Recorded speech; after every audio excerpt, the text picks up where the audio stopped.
question of the week, sponsored by Condor Darts. The day I was at the Marshall Arena was the Thursday for Players Championship 16, and it saw a new name added to the Pro Tour Roll of Honour. Mike Dedeker winning his first PDC senior title, beating Ricky Evans in the final. And the question that we've asked our listeners this week, and what we're going to discuss now, is what is the ceiling for Mike Dedeker in the PDC? And the options that we've put on our poll on Twitter: top 8, top 16, top 32, or below the top 32. What are you going with? I'm certainly not going with below the top 32. I don't think there's a question that his ability is well beyond that. So far this year, he's 12th in averages in the Players' Championship events, and that doesn't tell the entire story, because historically he's been a bit hit or miss. And he'll have a 109 average, but then have an 86 average. But over the last few months, we've seen a bit more consistency, and particularly in eliminating those low-end matches. You go back to the second half of last year, where he really, the first half of last year, he had really emerged, got himself into the majors, and was moving up the rankings and was looking like the real deal. But in the second half of the year, from July on last year, in 32 Players' Championship matches, he averaged in the 80s in 11 of them. That's, more than a third of the time he was averaging below 90. This year, it's been, the start of the year, he was a little bit less consistent, but he's been really good as of late. And his A game, as I said, was, 108, 109 level. As the United States scores to take a 1-0 lead in the 96th minute. But it still is a bit bizarre, because I don't think he was anywhere near his best over the days in Milton Keynes. He certainly had some consistency, and that's why he won the title. And, you look at those averages, they were all in the mid 90s, except for the two matches against Jose de Sousa and the final against Ricky Evans. And that will win titles. But it wasn't the high-flying stuff most of the way that we expect when he's really clicking. It was a 94, a 96, a 93 that was getting him over the line. And he was doing it against players that you would expect him to win against for the most part. Yes, he beat Dave Chisnall. Yes, he beat Brendan Dolan. But those were the only top 32 players he had to go against en route to the title. And the only other top 32 players he played across the 3 days, that he won against over those 3 days, were Peter Wright, who is in anemic form right now, and Danny Noppert, who's also gone a bit off the boil as of late.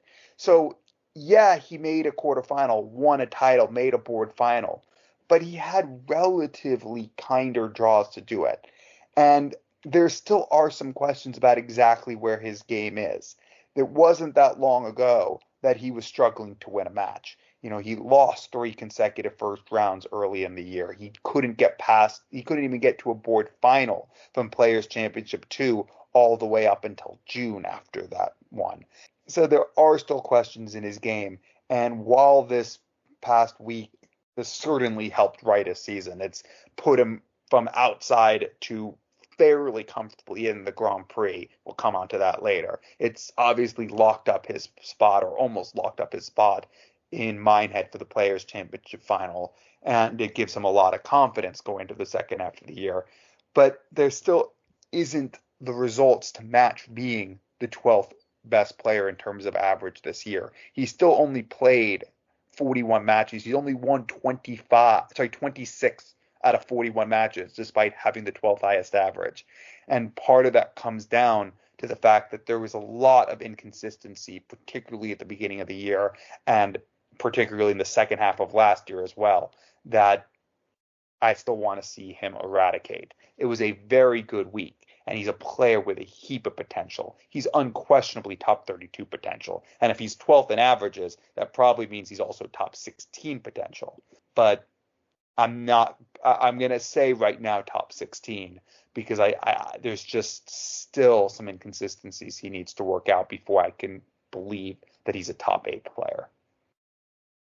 Yeah, I think that's a fair assessment. Mike Dedeker, a player with a lot of potential, but for a lot of people, we want to see more from him, don't we? And looking at the poll at the moment on Twitter, do go and have your say if you haven't already, 12% going with top 8, 49% going with top 16, 28% going with top 32, and below the top 32, which is where he is at the moment, 11% of our listeners going with that. But currently 36th on that order merit, just under 25 grand off the top 32 now. But I think it is that top 16 that is a bigger jump, and he's basically got to double his current earnings from the last 2 years and add another 50 to 60 grand on top. So I think making that jump from a top 32 to a top 16 player, that is one of the hardest things to do in the PDC, and you've got to be qualifying for almost all of the major ranking events each year, and you've also got to be picking up wins in them and going on runs. You just look down at that list of players in the top 16 at the moment, you've probably got just under half of them have got a major ranking title in the last 2 years. Then the rest of them,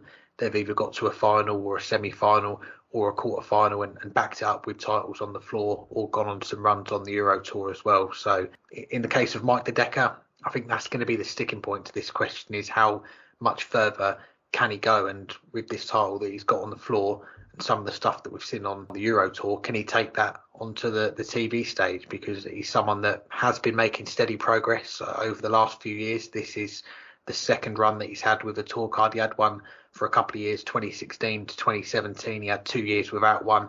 But since he's got back on the tour in 2020, this is his 5th consecutive season with that tour card. And he is well established now, even before last week winning the title. He's broken into that top 64, the top 50, the top 40.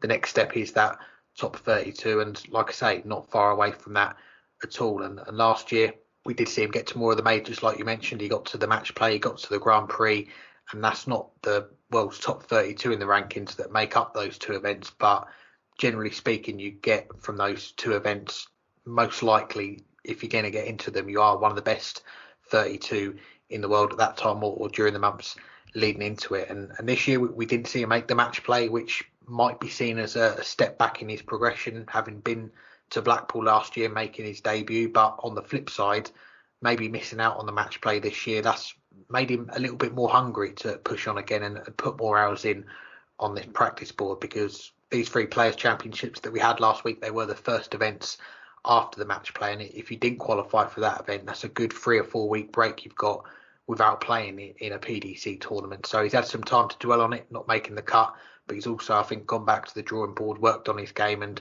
we saw it last week, the work that he's put in. A quarter-final on the first day, then the next day goes all the way, wins the title, and like you say, that final against Ricky Evans, almost 105 average, that's right at the end of the day, and to get over the line, do something that you've not done before and win a title. So I think it is definitely a key milestone for Mike the Decker, but like you said, I think we need to see more from him. We need to see more of that consistency, and I think in the TV events, the majors, which we're going to see more of him in this year, if he can make those runs, start to pick up some wins, then yeah, I think top 16 is certainly within his remit of what he can achieve.